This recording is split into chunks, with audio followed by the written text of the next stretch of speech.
نظر کا لگنا حق ہے۔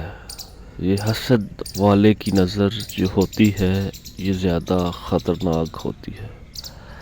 حسد کی تعریف بھی یہ ہے کسی کی نعمت کو لے کر یہ تمنا کرنا یہ اس سے جاتی رہے، حسد کہلاتا ہے۔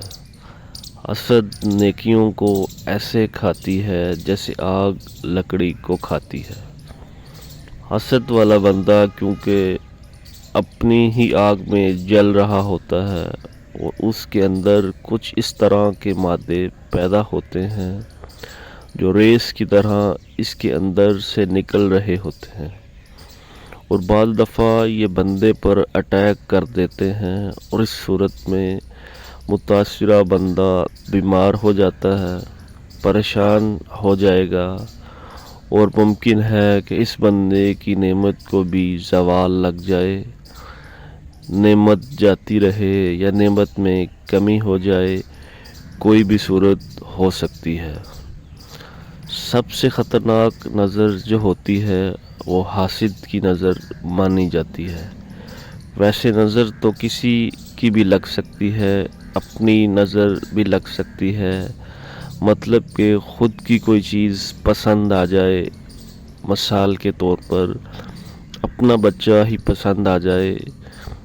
اپنا بچہ تو ہر کسی کو پسند ہوتا ہے، بعض دفعہ بچے پر زیادہ پیار آ جاتا ہے، اس کی ادائیں دیکھ کر بچے پر پیار آ جاتا ہے، تو ایسے موقع پر جب اپنی یا کسی پرائے کی کوئی چیز پسند آ جائے تو اس طرح کہے ماشاء اللہ۔ اس کے علاوہ علماء کرام نظر بد سے بچنے کے اور طریقہ کار بھی بتاتے ہیں۔ نظر بد سے بچنے کے 5 روحانی علاج ہیں۔ نمبر 1، حضرت سیدنا حسن رضی اللہ تعالیٰ عنہ نے فرمایا، جس کسی کو نظر لگے اس پر یہ آیت پڑھ کر دم کرتی جائے، انشاءاللہ نظر بد دور ہوگی۔ اور یہ آیت یہ ہے۔